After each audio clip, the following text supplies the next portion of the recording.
Friends, ಇವತ್ತು ನಾಟಿ ಕೋಳಿ ತೊಗೊಂಡಿದ್ದೀವಿ 1 kg.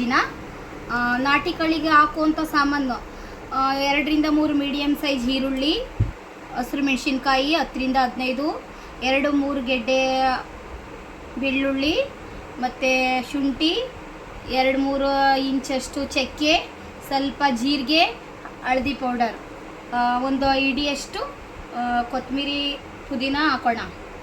ಓಕೆನಾ?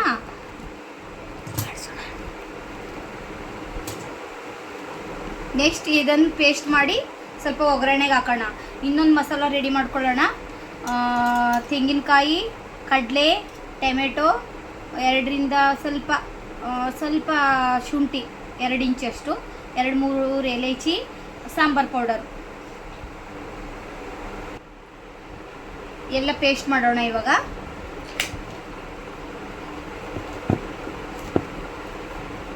ಪೇಸ್ಟ್ ಮಾಡ್ಕೊಂಡು ಬರೋಣ. ಇವಾಗ ರೆಡಿ ಇದೆ ಮಸಾಲ. ರೆಡಿ ಇರೋವಂಥ ಮಸಾಲಾನ ಇವಾಗ ಒಗ್ಗರಣೆಗೆ ಹಾಕೋಣ. ಇವಾಗ ಎಣ್ಣೆ ಬಿಡೋಣ. ಕಾದಿದೆ.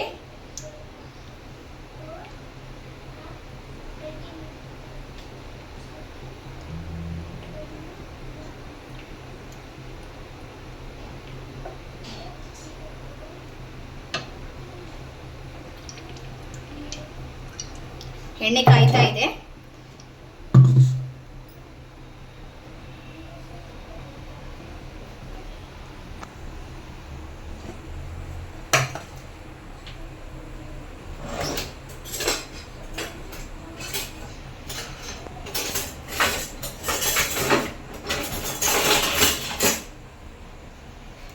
ಈಗ ಕಾಯ್ದಿರೋ ಎಣ್ಣೆಗೆ ಮಸಾಲ ಹಾಕೋಣ.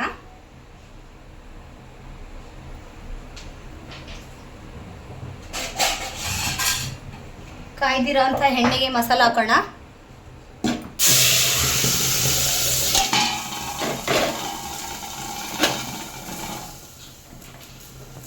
ಎಣ್ಣೆ ಬಿಸಿ ಇದೆಯಲ್ಲ, ಆರುತ್ತೆ. ಸ್ವಲ್ಪ ನೋಡಿ ಹಾಕೊಳ್ಳಿ.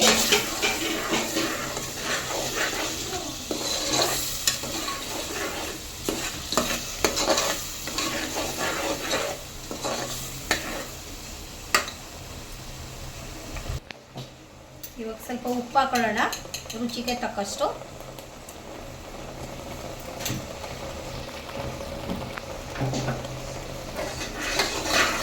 ಇದು ಸ್ವಲ್ಪ ಕುದಿ ಬರಲಿ, ಬೇಯಲಿ ಸ್ವಲ್ಪ.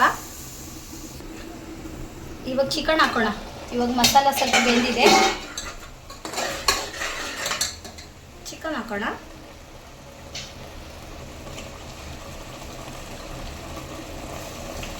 ಈ ಥರ ಮಾಡ್ಕೊಂಡು ನೋಡಿ, ತುಂಬ ಚೆನ್ನಾಗಿರುತ್ತೆ ನಾಟಿ ಕೋಳಿ ಸಾಂಬಾರು.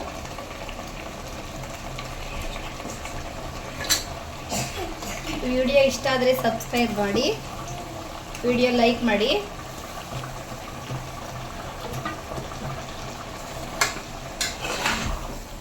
ಈ ಥರ ಸ್ವಲ್ಪ ಒಗ್ಗರಣೆ ಕಾದಲ್ಲಿ ಬೇಯಿಸ್ಕೋಬೇಕು, ಸಾಂಬಾರು ಚೆನ್ನಾಗುತ್ತೆ. ಸ್ವಲ್ಪ ಡಕನ್ ಮುಚ್ಚೋಣ.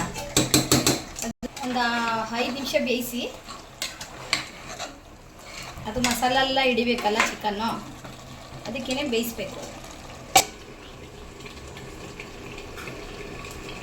5 ನಿಮಿಷ ಆದಮೇಲೆ ಇದು ಕೆಂಪು ಮಸಾಲ ಮಾಡಿದ್ದೀವಲ್ಲ, ಕಡಲೆ ಮತ್ತು ತೆಂಗಿನಕಾಯಿ, ಚಕ್ಕೆ, ಸ್ವಲ್ಪ ಎಲೈಚಿ, ಗಸಗಸೆ, ಸಾಂಬಾರ್ ಪೌಡರ್ ಎಲ್ಲ ಮಿಕ್ಸ್ ಆಗಿರೋದು ಹಾಕಿ ಸಾಂಬಾರು ಮಾಡೋಣ.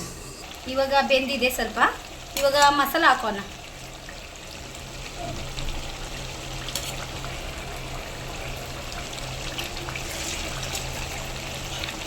ಮಿಕ್ಸ್ ಮಾಡಿ ಹಾಕಿ.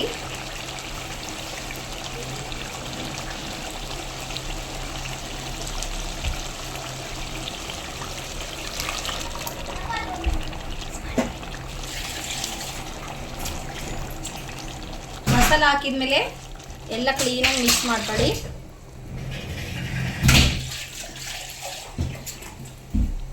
ನಿಮಗೆ ಎಷ್ಟು ನೀರು ಬೇಕೋ ಅಷ್ಟು ಹಾಕೊಳ್ಳಿ, ನೋಡಿ ಹಾಕೊಳ್ಳಿ. ಎಲ್ಲ ಚೆನ್ನಾಗಿ ಕ್ಲೀನಾಗಿ ಮಿಕ್ಸ್ ಮಾಡ್ಕೊಳ್ಳಿ.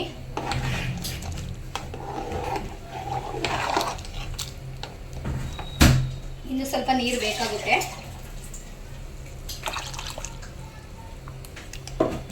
ಇದನ್ನು ಮುಚ್ಚಿಬಿಡಿ, ಕುದಿ ಬರಲಿ.